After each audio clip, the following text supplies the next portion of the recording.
Assalamualaikum warahmatullahi ta'ala wabarakatuh. Salam bahagia, salam pertemuan, salam di alam maya. Apa khabar saudara Puan Syarifah Hafifah? Kita juga saudara Muhammad Madin, saudara Asma Yusuf, Puan Aslinda, sama dengan Yaya Armin, saudara Alias Muhammad. Terima kasih, salam malam. Menemani saya bersama dengan saudara Zamari LC, saudara Ramzul Zul. Itu juga saudara Jebat Pembela dari Kulim Kedah, Izzuddin dari Pulau Pinang, saudara Hani Abdullah, Tuan Haji Osman, apa khabar Tuan Haji? Saudara Hamzah Hussein, saudara Madam K. Itu juga saudara Azmi Nordin dari Bagan Datuk Perak, saudara Hani Abdullah, saudara Muhammad Sidir dari Kuantan, Muhammad Faridun Tukiran, saudara Jalal Ali, saudara Bakat Ahmad, saudara Cik Mat Mohaini dari Taiping Perak, saudara Ramzo, saudara Mahasan Harun hadir dari Bukit Jalil, saudara tengah bola tu rasanya tak, saudara ni Mahasan Harun, saudara Syah Ibrahim, Puan Hasnah Jaafar, saudara Nur Azman, Waalaikumsalam, saudara Abu Samah dari Bukit Puchong 2, saudara Rusmini dari Pontian, Puan Rusmini dari Pontian Johor, saudara Seri Temasik, apa khabar? Salam. Semoga diberkati Allah ya saudara. Saudara Kamisan Dahlan dari Gelang Patah, Johor. Saudara Mak Map, saudara Cik Mat Mohaini, semoga dipermudahkan urusan. Saudara Azhar M. Saudara Seni Keringot dari Sarawak. Begitu juga Raja Rosli, Raja Sulu, apa khabarku? Moga sihat. Saudara Osman Kamel, Ramli Karim daripada Keluang, saudara Rubidin, apa khabar Abi? Moga sihat bersama pasangan Nur Samba, salam dari Negeri Sembilan. Saudara Omar Abdullah dari Pasir Mas, Kelantan, Abdul Aziz Abdul Rahman dari Tanjung Karang, Fazila Awang dari Pulau Pinang, begitu juga Aizul Abdul Hamid, apa khabar sahabat? Saudara Hashim Atan, saudara Richard Bakri, saudara Ramli Abdul Rahman, saudara Raja Kamal, Raja Faizal, apa khabarku? Moga sihat. Hajah Comel-Comel, Said Zainal Jamil, Puan Halimah, kita juga Abdul Rahim, Abdul Rahman, saudara Muhammad Syali dari Putrajaya, saudara Abdul Kadir, salam semoga bahagia. Saudara Rezan Yusof, saudara Tengku As, apa khabarku? Moga sihat. Saudara Lim Kim Lun dari Taiping, saudara Rubidin, Amran Abi, kita juga Said Zainal, saudara Abdul Kadir, saudara Abdul Rahman, kita juga saudara Mat Rusdi, saudara Ramzul, Puan Rubiah Husin dari Negeri Sembilan, saudara Muhammad Isa dari Lebah Pantai, saudara Masiran Abdul Hamid Masiran, saudara Maksu dari Bukit Mentajam. Begitu juga dengan Cik Nurliadin, saudara Satria, saudara Hafiz, apa khabar Hafiz? Semoga sihat. Putra Sang Pajar katanya. Saudara Muhammad Radi, saudara Abdul Rahman hadir dengan semangat baru dari Labuan ya saudara Abdul Rahman. Dan teman-teman yang tak sempat saya santuni, saya mohon maaf.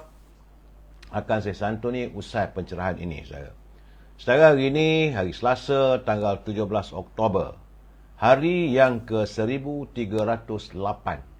Artinya sudah 1308 hari kita menghitung hari virus tersebut masih berada lagi di negara kita. Berdoalah agar ia segera usai berundur daripada bumi bertuah ini.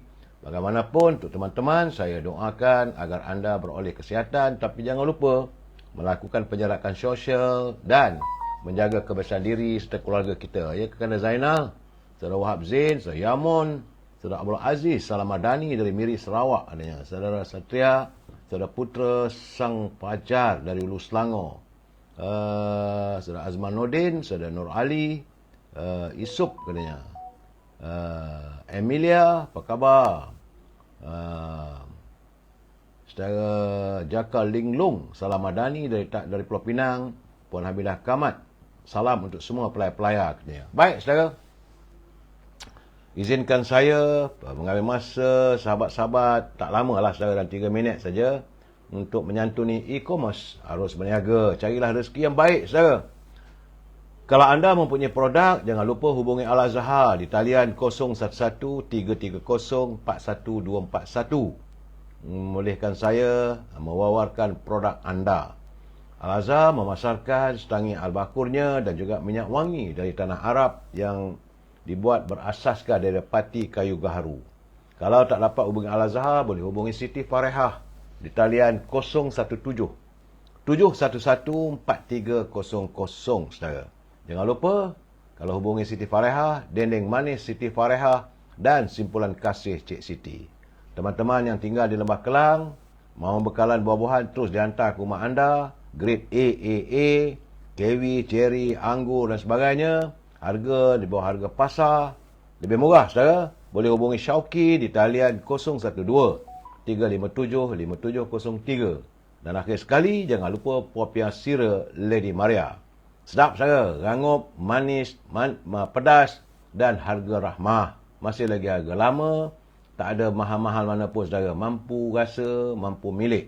Hubungi saudara Nizam di talian 019-435-1203. Terima kasih, saudara, memberi kesempatan pada saya untuk mewawarkan produk kita. Saudara Wahab Zain, saudara Yaumon, saudara Shalab, Sofia Jusuh, Waalaikumsalam. Begitu juga Nur Maria, Eng Hyun, saudara Syariman. Apa khabar, sahabat? Saudara Sherry Imah, katanya. Kak Cik, apa khabar Kak Cik? Moga sihat. Ya, saudara. Baik, saudara. Kita masuk segmen naluri kehidupan. Sekali lagi, saya ingin jelaskan, saudara, saya bukan ustaz. Saya juga bukan da'i yang bertauliah untuk bercakap soal agama. Tapi apa yang saya lakukan, bila saya menerima kiriman teman-teman, sesuai untuk kita baca bersama. Kalau itu baik, jadikanlah panduan. Kalau tak baik, jadikanlah tauladan, saudara. Kerana daripada Saidat bin Aus, Saidat bin Aus mengatakan bahawa baginda Nabi Muhammad SAW telah bersabda, saudara, sesungguhnya Allah telah mewajibkan umat manusia berbuat baik kepada segala sesuatu.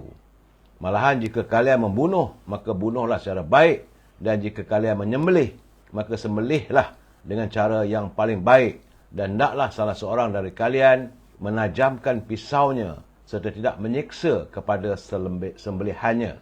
Ini adalah hadis riwayat Muslim, saudara. Kerana syariat Islam menuntut perbuatan ihsan, itu menyempurnakan sesuatu dengan baik kepada setiap makhluk termasuk haiwan, saudara.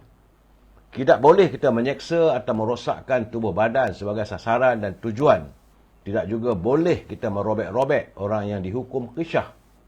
Jangan sekali kerana kita berbeza pandangan atau kumpulan, maka hilang sifat ihsan kita terhadap orang lain. Termasuk juga ihsan berbuat baik terhadap haiwan ternakan dan juga belas kasih terhadapnya. Sebab itu kita tak boleh membebani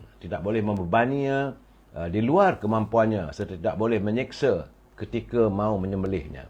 Kewajipan berbuat baik dalam membunuh dengan cara mengambil jalan yang paling ringan untuk menghilangkan nyawanya. Jadi sebab itu, saudara, marilah kita berbuat ihsan dengan melakukan sesuatu urusan dengan menyempurnakan sebaik mungkin. Bukan sekadar melepaskan batuk di tangga atau menzalimi. Islam melarang kita melakukan sifat zalim, jauh sekali melakukan tindakan-tindakan yang menyakiti orang lain. Bukan sekadar menyakiti dengan perbuatan, tetapi menyakiti hati dan perasaan pun tak boleh, saudara. Kita harus menyantuni ukhuwah persahabatan sebaik mungkin, saudara. Kita masuk segmen mutiara kata kiriman teman kita. Ramai kawan-kawan menghantar kiriman mutiara kata yang saya tengok sesuai untuk kita baca bersama. Kerana, saudara, apabila anda melihat keceriaan wajah orang yang anda temui, ia seolah-olah memberikan gambaran bahawa sesuatu yang anda hajati boleh anda perolehi. Kerana orang yang murah dengan senyuman, bukan saja mampu membagikan orang lain, malahan ia mampu menyelesaikan berbagai urusan dengan tenang. Sebab itu, senyum itu sebahagian daripada sedekah, saudara. Ya, Saudara Zainuddin. Baik, saudara, kita harus saling pesan berpesan. Saya tetap berpesan pada pimpinan negara agar janganlah berbelanja wang negara tanpa had. Kerana kita bimbang sekarang ni masih lagi dalam bajet di Dewan Rakyat, saudara. Dan kita mengharapkan pimpinan negara tidak berbelanja wang negara tanpa had kerana kita bimbang. Kalau wang negara diberbelanjakan tanpa had, negara boleh muflis, saudara. Untuk teman-teman, ini peringatan perlu saya siapkan. Mesti saya katakan sabar malam. Mungkin anda bosan mendengarnya, tapi saya perlu menyatakan, saudara, bahawa pencerahan saya ini adalah pencerahan politik. Bagi mereka yang menyunting semula live saya, saudara, dan dimasukkan dalam mana-mana channel, itu semua adalah tanggungjawab anda. Saya tidak bertanggungjawab sama sekali atas setiap suntingan yang anda lakukan, kemudian anda masukkan dalam mana-mana channel, saudara. Kerana saya tidak berkemampuan untuk memantau setiap suntingan yang anda lakukan. Ingat, saudara, ini pencerahan politik, matlamatnya memberi pencerahan, memberi informasi kepada warga kita. Dan bila saya memberi pencerahan, saya memberi pandangan, kita harus berpegang pada prinsip. Kita mesti bersetuju untuk tidak bersetuju. We must agree to disagree. Itu yang paling penting, ya, saudara Mat Spana, saudara Zack Ketari. Itu juga Puan Salamia Ahmad, saudara Yusuf Hashim. Saudara, kalau anda tak bersetuju dengan pandangan saya, boleh disantuni, tak ada masalah. Asalkan anda menggunakan bahasa-bahasa yang harmonis. Kerana kita warga cinta damai, kita akan menggunakan bahasa yang harmonis sifatnya. Tak lebih daripada itu, saudara. Nak marah, boleh marah. Tapi carilah cara jalan yang terbaik nak marah pun, saudara. Jangan dengan maki hamun. Baik, saudara. Laporan saya terima, saya ucapkan syabas. Saya mengucapkan syabas kepada kaki tangan, penguat kuasa apabila mereka semalam telah melakukan serbuan di kawasan barat daya Pulau Pinang. Apabila mereka menggempur usaha untuk membentas peniaga warga asing dalam op bersepadu di pasar malam. Kabarnya dalam op tersebut, Jabatan Pelesenan Majlis Bandaraya Pulau Pinang, begitu juga Jabatan Imigresen Malaysia serta Kementerian Perdagangan Dalam Negeri dan Kos Sara Hidup, mereka telah pun mereksa sejumlah 123 gerai penjaja. Saudara, dan Majlis Pembandaran Pulau Pinang dalam kenyataannya semalam berkata susulan pemeriksaan itu, pihak mereka telah pun merampas barang di 4 gerai yang diniagakan atau peniaganya terdiri daripada warga asing yang menjual buah-buahan, bantal dan kapet di pasar malam berkenaan. Syabas, saudara. Saya harap tugas ini harus dilakukan berterusan. Saudara, kerana dalam ini serbuan sebut sejumlah 12 kampung dikeluarkan, saudara. Begitu juga beberapa gerai telah pun disaman kerana tidak mematuhi peruntukan-peruntukan undang-undang. Apabila mereka berniaga, kalau barang-barang itu barang yang lapuk, barang yang tak elok, yang boleh memudaratkan kesihatan. Saya mengucapkan syabas kepada Majlis Bandaran Pulau Pinang, kaki tangan Jabatan Imigresen, pihak polis, ya, saudara, inilah sepatutnya dilakukan. Dan saya harap agar semua ini Majlis Pembandaran di seluruh negara dapat melakukan tindakan yang sama. Kita gempurlah peniaga-peniaga khususnya terdiri daripada parti ataupun peniaga yang datang ke negara kita ini. Mereka sepatutnya bekerja bukan untuk berniaga, saudara. Saya daripada itu, saudara, saya hari ini sekarang ni tentang Fiesco, 1MDB, SPRM dan Peguam Bela Rosli Dahlan. Kerana saya dapat berita bahawa Suruhanjaya Pencegahan Rasuah SPRM telah pun memfailkan saman di Mahkamah Tinggi Kuala Lumpur agar Peguam Dr. Rosli Dahlan dan Cik Tan Jetwani serta firma guaman mereka menyerahkan beberapa dokumen berkaitan siasatan dalam penyelesaian antara Goldman Sachs serta kerajaan dalam isu bond 1MDB, saudara, bernilai $6.5 bilion Amerika. Jadi ini laporan daripada Free Malaysia Today mengatakan bahawa permohonan itu telah difailkan secara berasingan kepada peguam dan firma guaman tersebut. Dan kita mengharapkan sesuatu yang lebih tuntas dapat tercerna agar rakyat lebih tahu, saudara. Kerana menurut SPRM, kedua-dua peguam itu, sebab pihak SPRM telah pun menyerbu pejabat mereka, tapi tak boleh mengambil dokumen-dokumen kerana tidak mendapat kelulusan di mahkamah dan sebagainya. Dan katanya mereka tak boleh membenarkan pegawai SPRM menjalankan operasi dan serbuan ke atas dokumen di bawah Seksyen 31 dalam kurungan 1 Akta SPRM apabila lawatan yang dilakukan oleh SPRM di pejabat mereka pada 6 Oktober lalu. Jadi, SPRM menyatakan kedua-dua peguam itu berpendapat bahawa dokumen tersebut adalah hak komunikasi sulit antara anak guam dan peguam, saudara. Malah mereka mendakwa juga bahawa SPRM perlulah memperolehi perintah Mahkamah Tinggi di bawah Seksyen 46 dalam kurungan 2 Akta SPRM yang dibaca bersama-samaan dengan Seksyen 126 dalam kurungan 1 Akta Keterangan untuk mendapatkan dokumen. Sama-sama kita tunggu agar fiasko ataupun persoalan tentang penyelesaian wang daripada YNDB dan juga berhubung dengan Goldman Sachs, syarikat yang mengatur bon-bon penjualan YNDB itu dapat segera terungkai, saudara. Itu tentang apa yang berlaku. Jadi saudara, saya menasihatkan anda, jangan kita dengar perkara yang mengarut. Apabila kita harus melaporkan, kalau syarikat SPRM memfailkan di mahkamah, dan kita kena tunggulah keputusan mahkamah. Tak boleh kita membuat andaian. Sebab bagi saya, tidak ada siapa pun boleh dianggap bersalah, melainkan dibuktikan oleh mahkamah. Dan sekarang ini, biarlah mahkamah bersidang yang menentukan duduk perkaranya. Jangan kita pandai-pandai buat kenyataan, akhirnya kita juga boleh diambil tindakan undang-undang oleh pihak-pihak yang terbabit, saudara. Baik, saudara. Kita berbalik sedikit tentang kenyataan yang Amat Berhormat Datuk Seri Anwar Ibrahim berhubung tentang persoalan subsidi yang dibangkitkan dalam bajet yang dibentangkan olehnya. Sebab itu menurut Datuk Seri Anwar Ibrahim, beliau mengatakan pemberian subsidi itu bukan untuk golongan maha kaya, bukan juga untuk warga asing, tapi adalah untuk manfaat subsidi itu untuk marhain rakyat biasa, saudara. Sebabnya kalau pendatang atau orang luar datang berniaga ataupun bekerja di negara kita, mereka bekerja bukan untuk mendapat kemudahan subsidi. Saudara, itu keadaannya. Sebab itu pihak Kementerian Kewangan sedang mengkaji bagaimanakah caranya untuk pemberian subsidi itu menepati sasaran dan bukan boleh dilakukan diperoleh oleh orang lain, saudara. Itu yang dinyatakan oleh Yang Amat Berhormat Perdana Menteri Datuk Seri Anwar Ibrahim. Saudara, dan dalam waktu yang sama, saudara, saya melihat bagaimana keprihatinan hati seorang Perdana Menteri.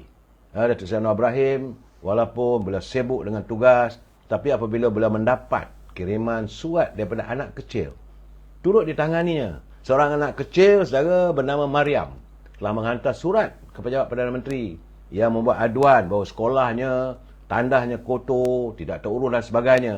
Dan Datuk Seri Anwar Ibrahim dalam dia punya media sosial menyatakan, terima kasih Mariam, anak kecil itu. Terima kasih Mariam, insya-Allah, katanya, saya akan percepatkan menyelesaikan masalah tandas di sekolah anak anda. Begitulah saudara keprihatinan seorang pemimpin yang tidak memilih sama ada orang biasa, orang besar dan sebagainya, ataupun orang kayangan. Anak kecil juga disantuni, saudara.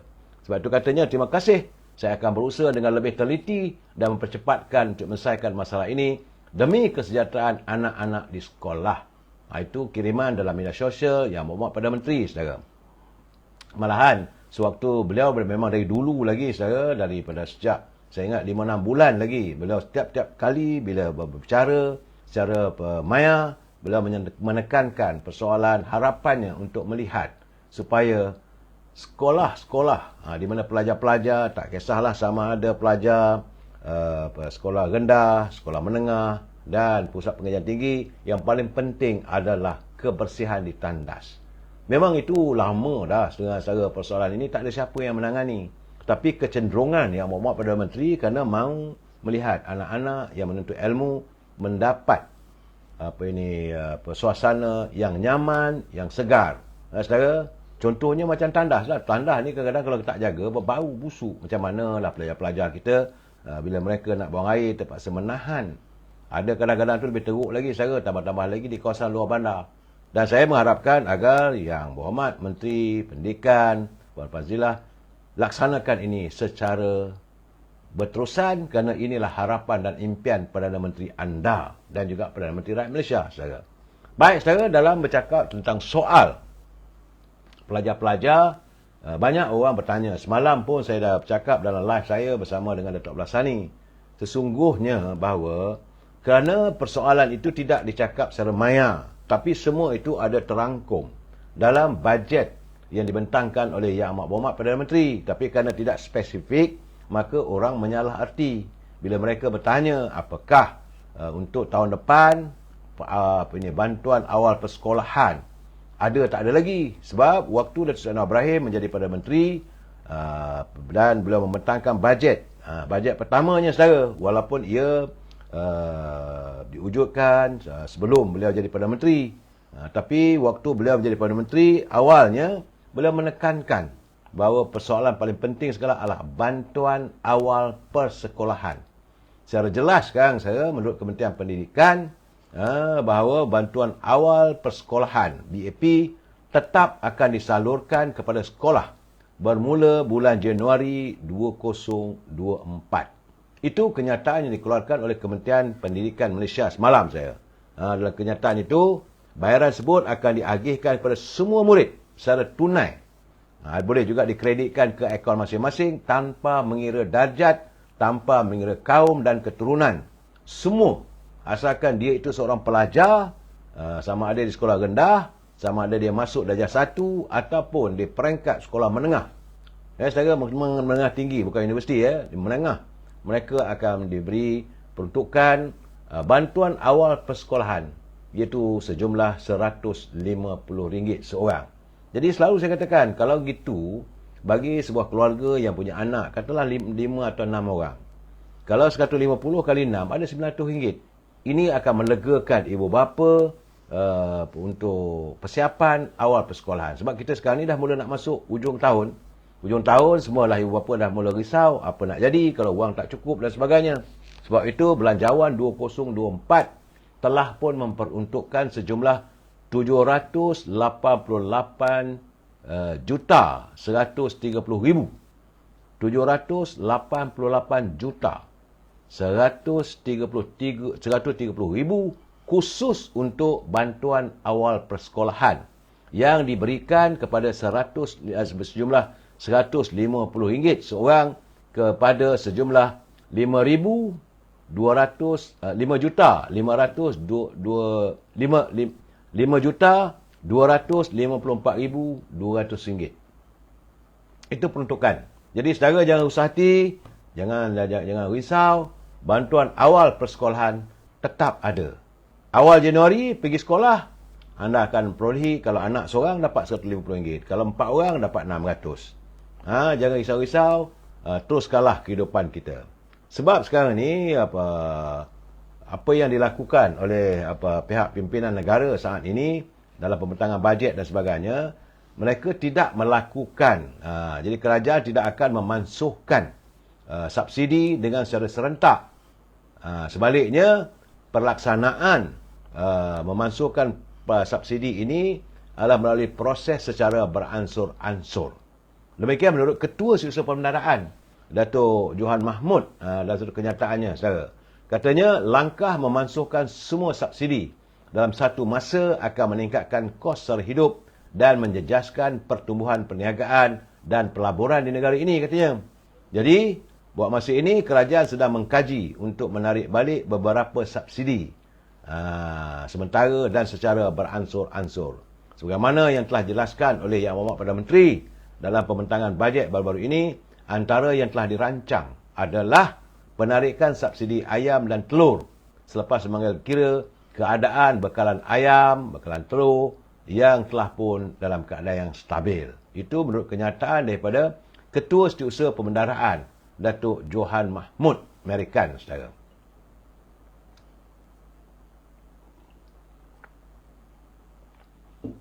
Itu keadaan negara kita, tapi kita beralih sedikit. Saya harus melaporkan apa yang berlaku, khabar dari Gaza. Khabar duka dari Gaza apabila kita melihat umat Islam, mereka diregut nyawa mereka dan tentera Zionis Yahudi bagaikan kemabukan untuk menghirup darah warga Palestin di bumi Gaza, saudara.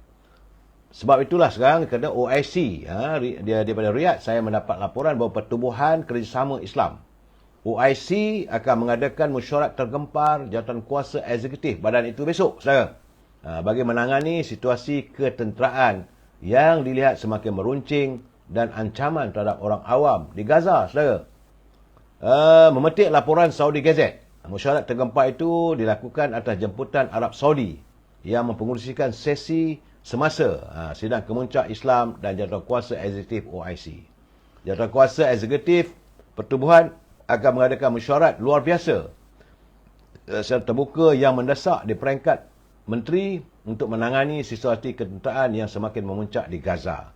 Sampai itu, mesyuarat itu akan menangani keadaan semakin teruk yang membahayakan nyawa orang awam serta keselamatan juga kestabilan ke seluruh rantau teluk saya. Jadi mesyuarat luar biasa ini akan berlangsung di Ibu Pejabat Sekretariat Agung di Jeddah. Demikian laporan daripada agensi saudara. Malahan semalam pun kita dengar sendiri saudara, yang amat berhormat pada Menteri Datuk Seri Anwar Ibrahim, dia pun telah memberitahu Dewan Rakyat di Parlimen semalam bahawa beliau akan berangkat ke Riyadh di Arab Saudi pada hari Khamis lusa untuk menghadiri persidangan tetap di antara Majlis Kerjasama Teluk GCC dan ASEAN dengan mengadakan perbincangan khusus mengenai tindakan yang perlu diambil terhadap kezaliman Israel ke atas rakyat Palestin. Jadi menurut Perdana Menteri, bahawa Menteri Luar Datuk Seri Dr. Zamri Abdul Kadir juga telah diminta untuk berangkat ke Jeddah malam semalam saya atas undangan Putera Mahkota Arab Saudi iaitu Putera Muhammad Salman serta Pertubuhan Kerjasama Islam OIC bagi sidang tersebut saudara. Putera Muhammad sendiri telah pun menghubungi Datuk Seri Anwar Ibrahim melalui telefon dan meminta supaya beliau menyambung sehari lagi pada 21 Oktober supaya diadakan perbincangan dan acara rasmi di Arab Saudi. InsyaAllah katanya dia akan berbincang dengan teman lain iaitu daripada Emirat Arab Bersatu, Qatar, Mesir dan Turki sama ada perlu untuk mengadakan beberapa pertemuan lain dengan pemimpin negara lain. Jadi, menurut Datuk Seri Ibrahim, sesuatu yang lebih segera harus dilakukan. Barat dan Eropah mengambil sikap kepura-puraan dan hipokrit.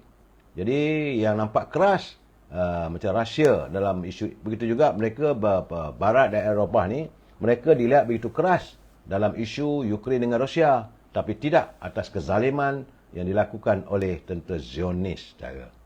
Sebab itu, menurut Datuk Seri Ibrahim, beliau mengumumkan bahawa insyaAllah negara kita akan menyalurkan dana lebih 100 juta ringgit bagi membantu rakyat Palestin di Gaza.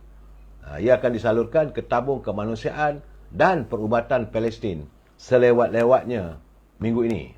Beliau dah umumkan saudara, bantuan awal itu 10 juta dan insyaAllah hari Khamis ni sebelum berangkat ke Arab Saudi 100 juta ringgit akan disalurkan khusus ke Gaza untuk tabung kemanusiaan katanya.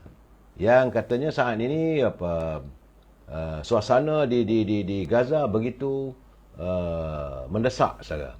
Bagaimanapun, menurut ahli Parlimen Tambun itu di Parlimen semalam katanya, beliau menyedari Malaysia memanglah berdepan dengan kekangan untuk menyalurkan bantuan berkenaan dengan lancar selepas mengadakan perbincangan dengan beberapa negara seperti Turki dan Mesir.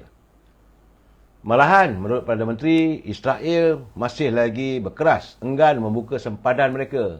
Jadi, ada 3 pesawat Turki sudah sampai ke pelabuhan sempadan Gaza, tapi sempadan Rafah di Gaza tidak dibuka. Beberapa negara lain seperti Arab Saudi, Emirat Arab Bersatu, Qatar juga telah pun mengirim bantuan perubatan, makanan. Tapi semua itu tersangkut kerana kerajaan pemerintah zalim Israel telah menghalang pembukaan pintu masuk untuk membantu bukan ketenteraan, makanan, perubatan dan sebagainya demi untuk warga awam, rakyat Palestin. Sebab itulah Datuk Seri Anwar Ibrahim mendesak supaya bantuan kemanusiaan disegerakan dan meminta agar Amerika Syarikat dan negara-negara barat tidak terus bersikap hipokrit dalam menghulurkan bantuan. Sebab itu beliau mengatakan Datuk Seri Anwar Ibrahim mengatakan hipokrit kerana Amerika Syarikat dan barat seperti tak boleh menyatakan persetujuan untuk memberikan makanan, minuman bagi orang yang sudah cedera parah. Mereka kehilangan segalanya dan beberapa kawasan Gaza telah hilang bekalan minum air bersih serta juga makanan. Pilihan yang diberi kepada mereka sekarang ini, majoritinya tidak diterima. Malah, majoriti rakyat Gaza tidak sedia meninggalkan negara mereka sendiri. Kerana itulah tanah air mereka dan mereka harus mempertahankannya, saudara. Cuma saya agak bimbang apabila menerima berita daripada Baitul Muqaddis, iaitu Israel telah pun melancarkan serangan semalaman ke atas sasaran Hizbullah di Lubnan pula, saudara. Jadi, menurut tentera Israel dalam satu kenyataan awal ini, tentera Israel menyerang sasaran tentera Hizbullah di wilayah Lubnan. Selepas dia membelasah ini Gaza, beralih pula pada Lebanon. Keadaan ini saya nampaknya melampau-lampau lah. Tentera Israel melakukan serangan terhadap umat Islam. Sebab itu saya katakan mereka begitu ketagihan untuk meratah nyawa umat Islam. Selepas Gaza pergi ke Lebanon pula. Kerana sejak permulaan perang yang dicetuskan pada 7 Oktober lalu, pertempuran di Israel Lebanon katanya telah tercetus menyebabkan kira-kira 10 orang terbunuh. Itu bagi pihak warga Lebanon. Dan kebanyakannya adalah pejuang selain seorang wartawan Reuters dan 2 orang awam. Masyarakat antarabangsa merasakan kebimbangan dan kekhawatiran mereka kerana bakal meningkatnya konflik antara Hizbullah Lebanon pro-Iran. Begitu juga dengan sekutu Hamas dan tentera Israel. Israel pula memindahkan ribuan penduduk di 28 lokasi di utara negara itu selepas pertempuran sempadan. Saya nampak secara bahawa warga Palestin semakin terdesak. Kehidupan mereka diratah oleh tentera Zionis. Sebab itu, Majlis Keselamatan Bangsa-Bangsa Bersatu, PBB, ternyata mereka gagal untuk meluluskan gencatan senjata. Ini yang agak mengecewakan kita, saudara.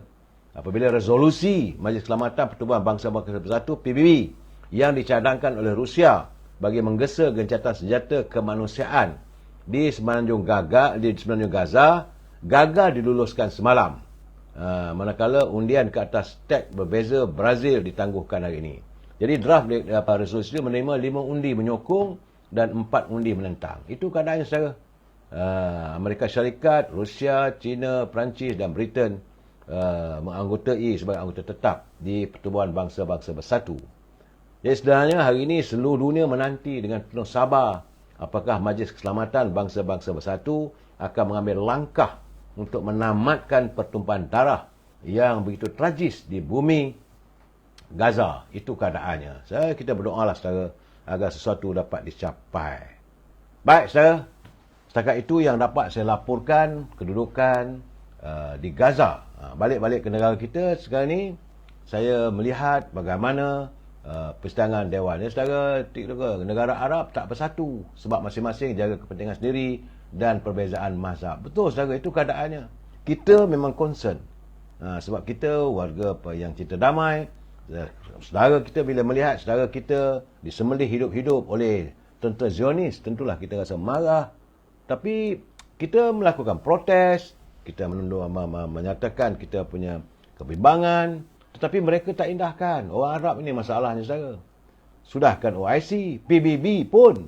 PBB saudara tahulah bahawa kuasa besar macam Amerika, Barat, Eropah, saudara, mereka kadang-kadang masalah yang berlaku di tebing barat itu saudara adalah mereka yang mewujudkan. Apabila tamatnya Perang Dunia 1945, mereka yang mewujudkan atau memberi menaja agar warga Yahudi ini kembali ke Palestin. Itu asalnya. Kalau saya lihat, saya tengok gambar-gambar, saya lihatlah kiriman video betapa cantiknya kota raya di Palestin sebelum terjadinya peperangan, sebelum terjadinya bumi mereka dirampas oleh Zionis. Alangkah kita melihat dengan sayu hati, saudara. Dan saya harap kita berdoalah, saudara. Baik, saudara. Kembali pada sidang Dewan Rakyat hari ini. Ya, hari ini masuk hari kedua. Semalam tu boleh tahanlah sikit, ada sikit-sikit. Tapi hari ini amat, sekali lagi saya katakan, suasana Dewan Rakyat yang bersidang kadang-kadang kita amat menjengkelkan. Apabila kita melihat perangai, sikap ahli-ahli parlimen yang tidak mementingkan soal kepentingan rakyat. Mereka lupa bahawa mereka berada di parlimen, dibayar pendapatan mereka daripada hasil wang rakyat. Gaji mereka sebulan RM16,000 daripada wang rakyat. Bila mereka hadir ke mesyuarat parlimen, tiap-tiap hari hadir, satu hari RM400 saudara ada allowance. Kemudian bila mereka hadir, dibayar dia punya kos pengangkutan. Sama ada naik kapal terbang ke atau bawa kereta ke, dan gaji untuk pemandunya turut dibayar menggunakan wang rakyat.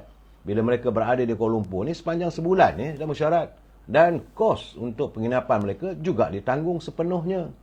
Allowance ada, kos penginapan ada, pengangkutan ada, macam-macam.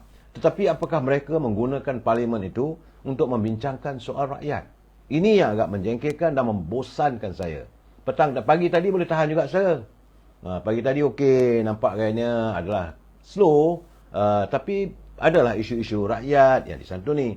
Tambah-tambah lagi apabila berhadapan dengan bicara secara bersemuka antara ahli-ahli parlimen dengan Yang Amat Perdana Menteri. Banyak persoalan dibangkitkan, alhamdulillah, dan dijawab oleh Yang Amat Perdana Menteri satu persatu, sepatutnya begitu. Tapi bila lewat petang, sesi petang tadi, saya sekitar dalam pukul 4 lebih lah, saya amat terkejut dan amat menyampah benci melihat berlakunya, saudara, apabila kekecohan tercetus lagi di parlimen hanya dalam isu yang remeh-temeh. Apabila ahli parlimen bertikam lidah dalam isu tafsiran Al-Quran, ini kadang betul menghangatkan.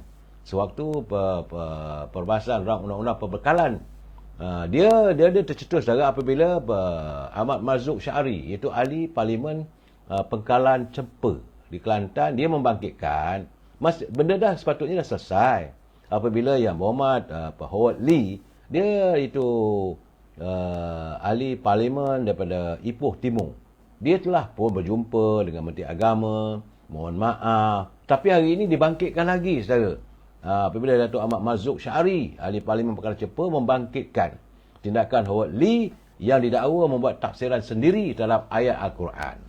Dia mempersoalkan bagaimana Howard Lee boleh membuat tafsiran sendiri terhadap ayat itu sebagai dalil untuk menghukum pembangkang, katanya. Ini kenyataannya, saya membaca isi Al-Quran bukan semata-mata dibaca dan berterjemah, tapi lebih dari itu. Perbuatan ini hanya boleh dilakukan oleh seseorang berkeahlian seperti ulama, mujtahid, mufti dan institusi fatwa.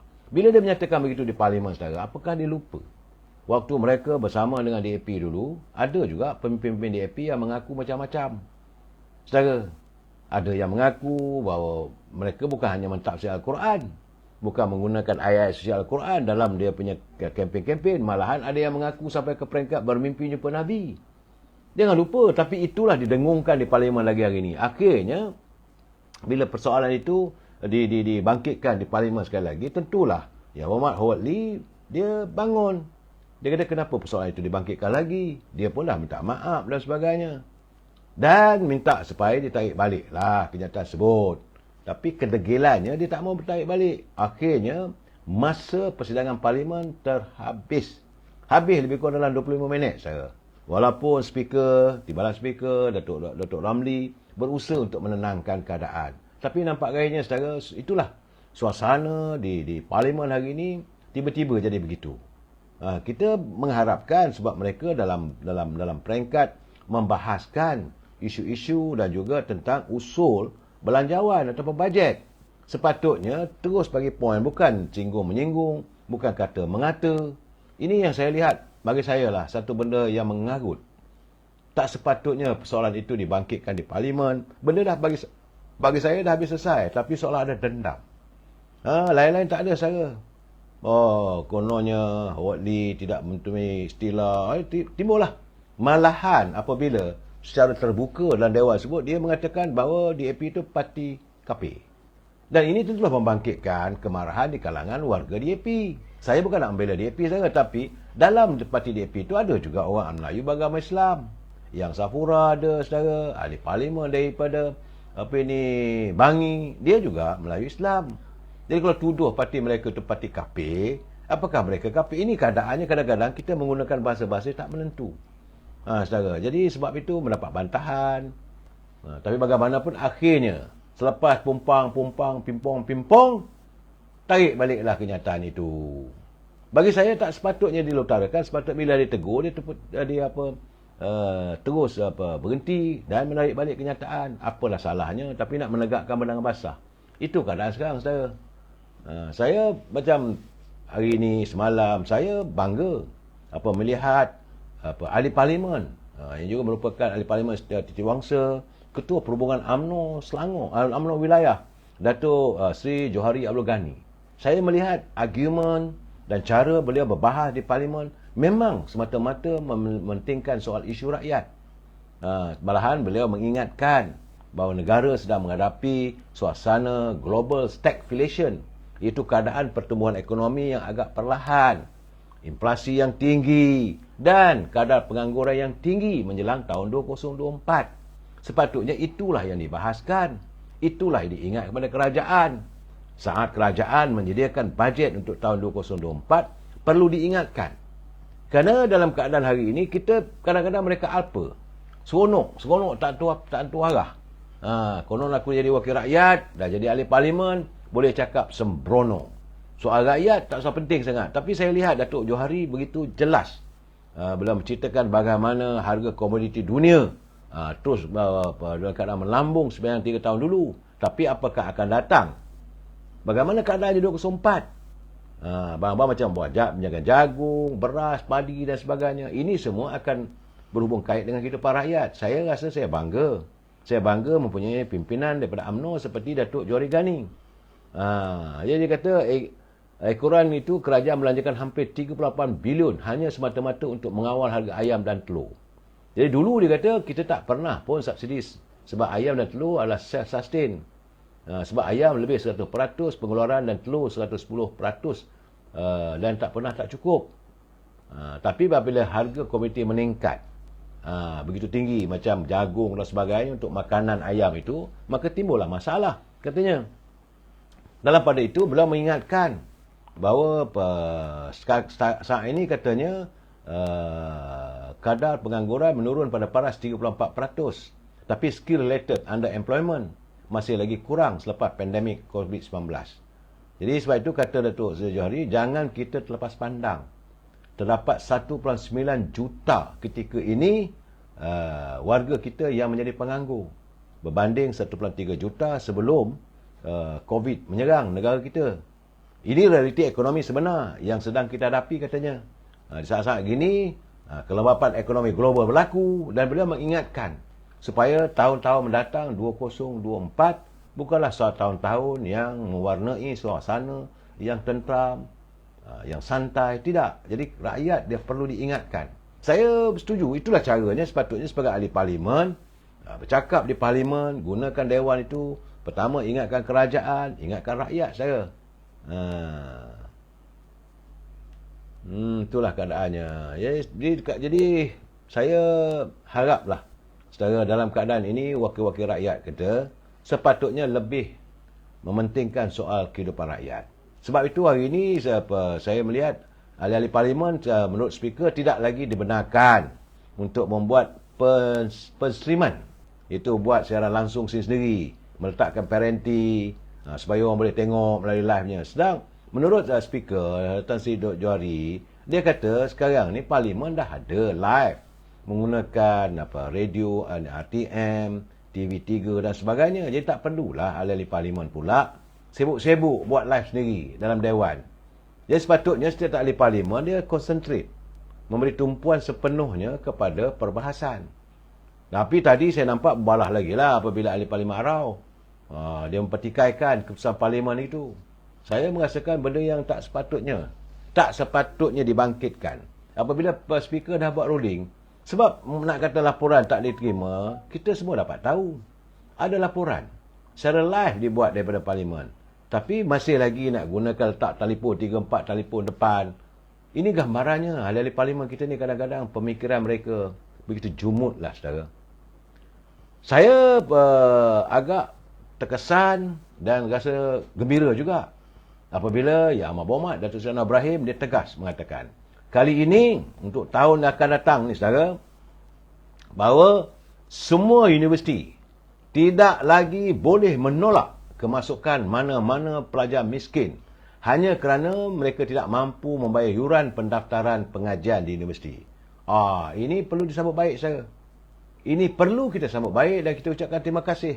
Kerana selama ni kadang-kadang anak-anak orang miskin, lahir kampung, tak cukup duit nak bayar wang pertama. Nak bayar yuran pendaftaran pengajian universiti. Kerana tidak cukup wang, bukan murah saudara, ada RM1,000, ada RM2,000, ada RM3,000. Bila tak cukup wang itu, membuatkan mereka tidak berkelayak atau tidak berkemampuan untuk meneruskan pengajian di pusat pengajian tinggi. Tapi hari ini Datuk Seri Anwar Ibrahim menekankan dan beliau mengingatkan bahawa semua universiti tidak lagi boleh menolak pelajar-pelajar terutama dari kalangan golongan miskin yang tidak mampu untuk membayar yuran pendaftaran itu, dia tak ditolak. Sebab kerajaan juga ada menyediakan pinjaman PTPTN dan sebagainya. Artinya sekarang saudara, kalau anak saudara berkelayakan untuk masuk ke universiti, janganlah jadi gundah gulana. Anak mereka boleh masuk universiti, tapi tak semestinya universiti akan menolak apabila tidak ada di bayaran pertama. Jadi perkara itu beliau umumkan melalui Pilihan Jawapan 2024 tentang yuran bagi tujuan pendaftaran masuk ke universiti awam. Dan yuran itu dihadkan untuk tidak melebihi RM1,500 bermulai Januari 2024. Jadi katanya yuran universiti kita beri PTPTN, Perbadanan Tabung Pengajian Tinggi. Tapi ada yang yuran universiti lain itu RM1,800. Katanya ada keluarga dari Ampang dan dari Tambun tak mahu terima pelawan ke universiti kerana tak mampu. Ini berlaku. Jadi keprihatinan Perdana Menteri, saya rasalah, sebab itu beliau telah arahkan tidak ada universiti yang boleh menolak mana-mana pelajar miskin. Mereka mesti dibenarkan untuk belajar, meneruskan pengajiannya. Demikian menurut kenyataan. Saya juga agak terkesima bila semalam kerana semalam saya membuat live bersama dengan Datuk Abdullah Sani. Apabila saya mendengar kenyataan Yang Amat Berhormat di Malam Perdana Menteri,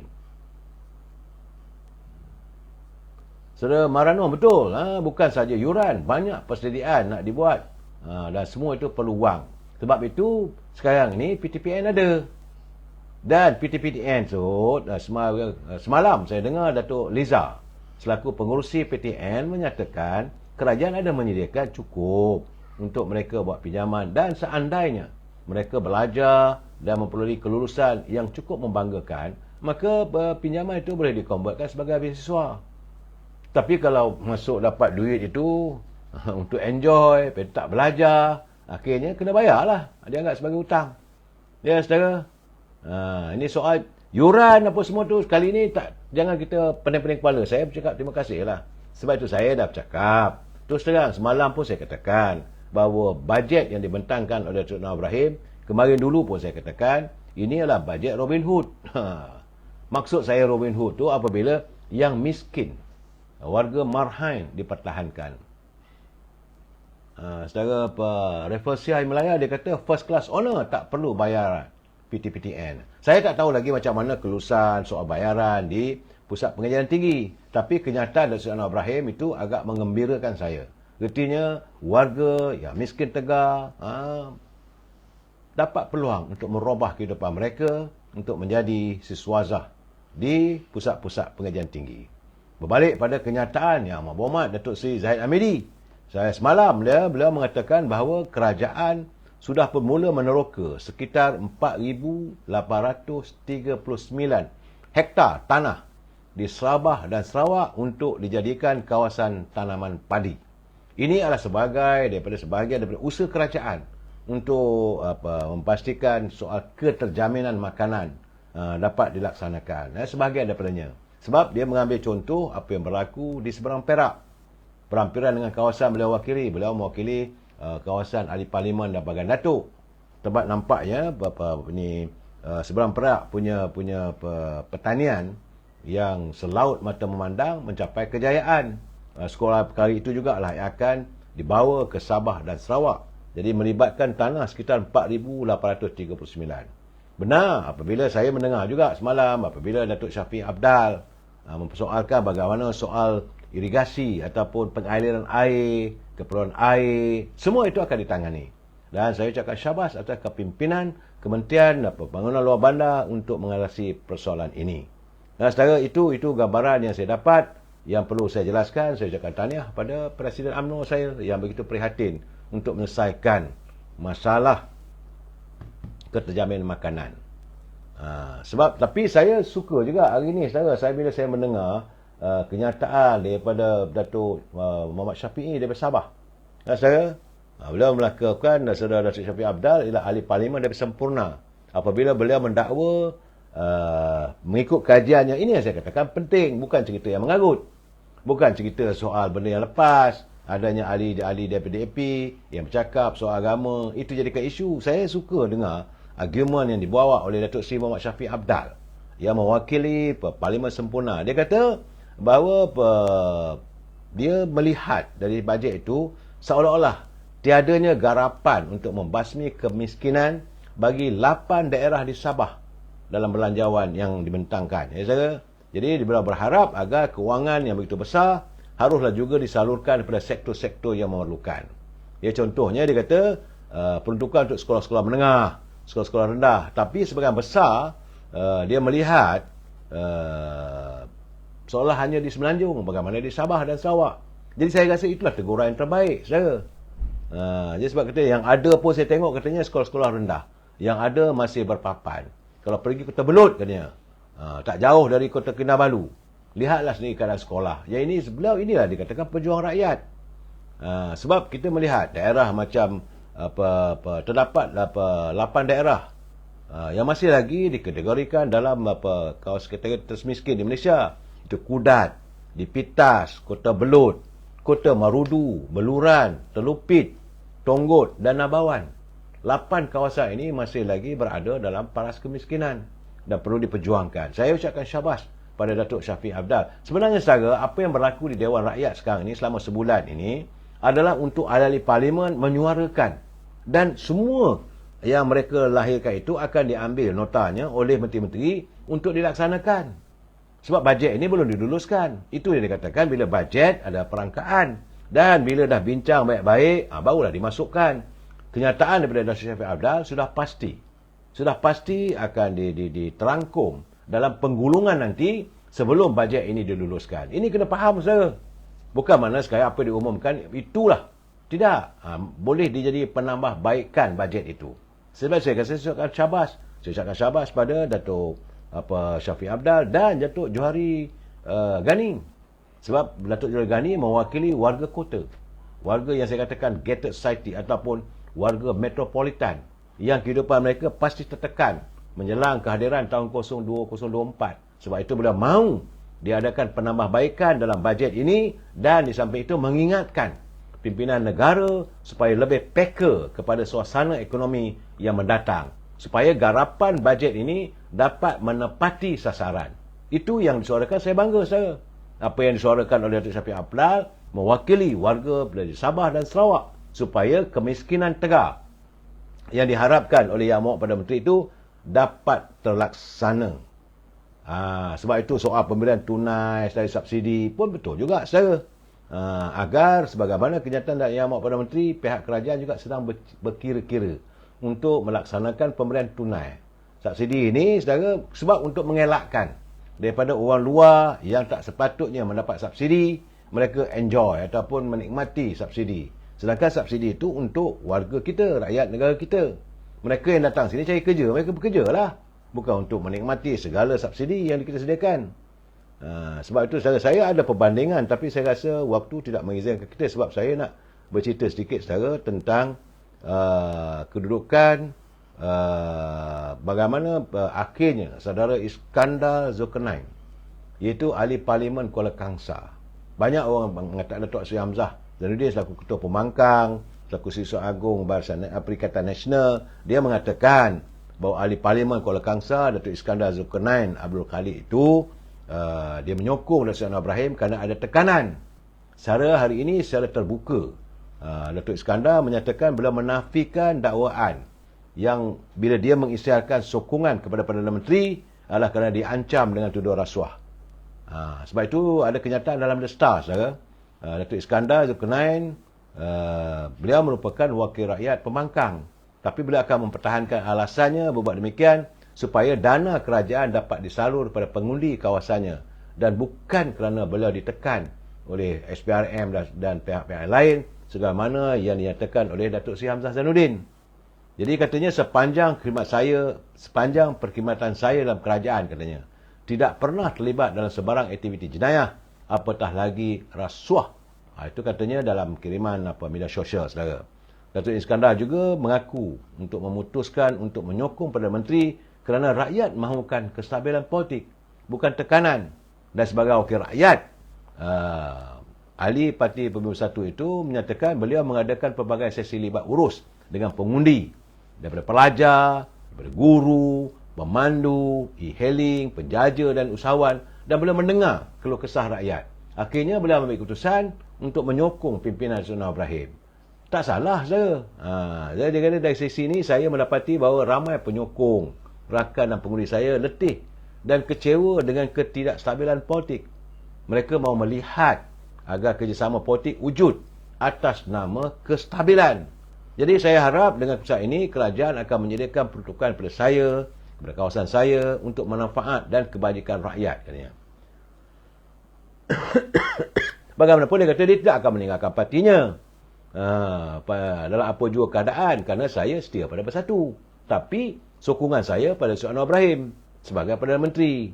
Itu keadaannya. Sebab bila dituduh konon-kononnya ada tekanan dan sebagainya, tak betul lah saya. Dalam keadaan begini saudara, saya dipahamkan. Siang tadi ada ramai orang menghubungi saya. Apakah Datuk Iskandar saja yang akan membuat sokongan kepada Sun Ibrahim? Saya kata ada lagi 5 orang, saudara. Ada lagi 5 orang. Antara yang saya dengar lah. Saya dengar. Tapi belum kepastian, tidak pasti. Tapi kabarnya ahli Parlimen Lumut pun dah berkira. Sebab dia mewakili rakyat di Lumut yang dahagakan bantuan,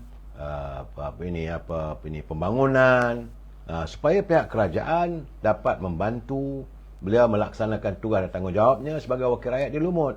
Kabarnya lah, saudara. Begitu juga saya dah katanya malahan di Kubang Pasu pun tak terkecuali Ketereh, Gerik juga. Jadi itu gambaran yang saya dengar. Sejauh mana benar tak benar saya tak tahu. Wallahu a'lam bisawab. Saudara. Jadi saya harap benda ini bukan kenyataan saya, tapi dengar-dengar orang telefon saya siang tadi bahawa katanya ada ramai lagi nak menyokong. Saya kata kalau menyokong baguslah, sokonglah. Bukan mestinya keluar parti. Saya bukan mana kata apa ni yang saya dengar. Saudara, bukan berartinya dia keluar parti, masuk menyertai parti, itu tak boleh. Tetapi sokongan. Dan ini akan diterjemahkan nanti apabila saudara Mak Rashidi dia kata Kuantan pun wallahu a'lam bisawab. Saya tak dengar, yang mana saya dengar itu keadaannya saudara ada 4-5 orang. Malahan sekarang ni pun saya nampak bahawa Parti Perikatan Nasional sudah pun dalam keadaan in the limbo. Saudara TikToker dia kata sokong untuk kebaikan rakyat dan negara. Okeylah, betul saudara. Kalau mereka menyokong sebab suka tak suka hari ini Datuk Sun Ibrahim adalah Perdana Menteri. Dan beliau memerlukan sokongan. Beliau memerlukan kestabilan politik. Jadi dalam sokongan itu perlu tak semestinya keluar parti. Ini kena jelas. Kita nak marah buat apa? Kalau mereka sokong, mereka tuduh pula ini ada tekanan dan sebagainya. Saya rasa ini tidak baiklah, tidak sihat untuk politik kita. Baik, saya sedikit setempat tentang pilihan raya Kemaman. Hari ini Suruhanjaya Pilihan Raya telah pun menetapkan. Ini Kemaman saya. Pilihan Raya Suruhanjaya menetapkan bahawa pilihan raya kecil Parlimen Kemaman P040 akan diadakan pada 2 Disember.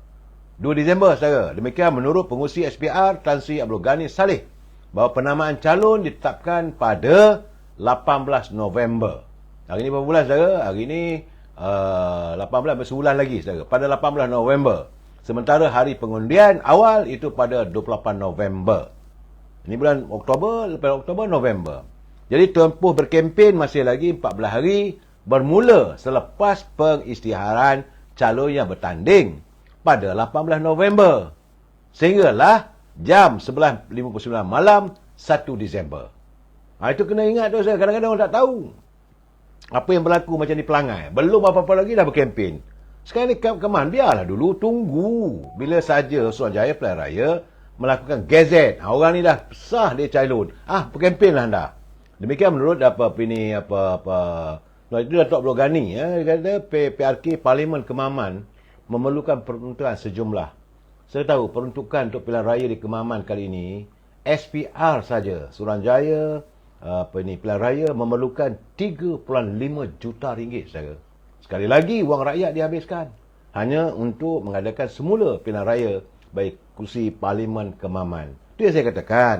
Bila mereka melakukan kesilapan, akhirnya wang rakyat juga yang habis.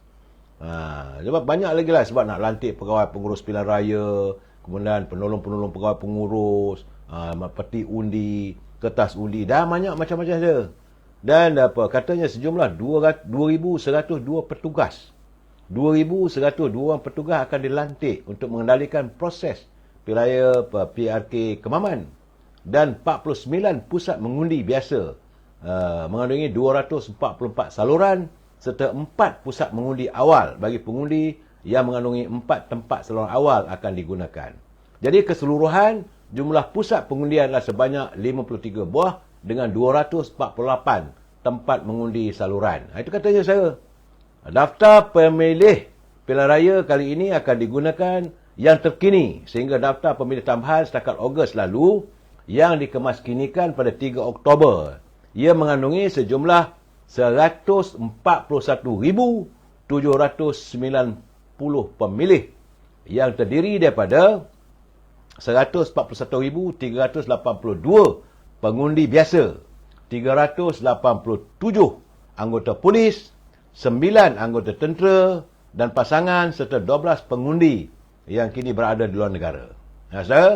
Jadi dalam keadaan begini, SPR mengharapkan ahli parti-parti politik janganlah berpolitik lagi, tunggulah bila selepas penetapan calon. Banyak orang bertanya pada saya siapakah calon yang akan diturunkan. Saya dah katakan bagi pihak Parti Perikatan Nasional tak tahulah apakah PAS akan menurunkan calon parti PAS ataupun mereka bersetuju untuk meletakkan sebagai tanda penghormatan pada Dr. Mahathir. Apakah yang sebagaimana yang dikatakan banyak orang bercakap, banyak orang melihat kemungkinan. Tapi bagi UMNO sekarang ini terdapat 6 nama sudah pun dikenal pasti. Semalam saya berbual dengan Datuk Seri Presiden bahawa soal ini dia membiarkan suasana itu biarlah UMNO Terengganu memutuskan dulu.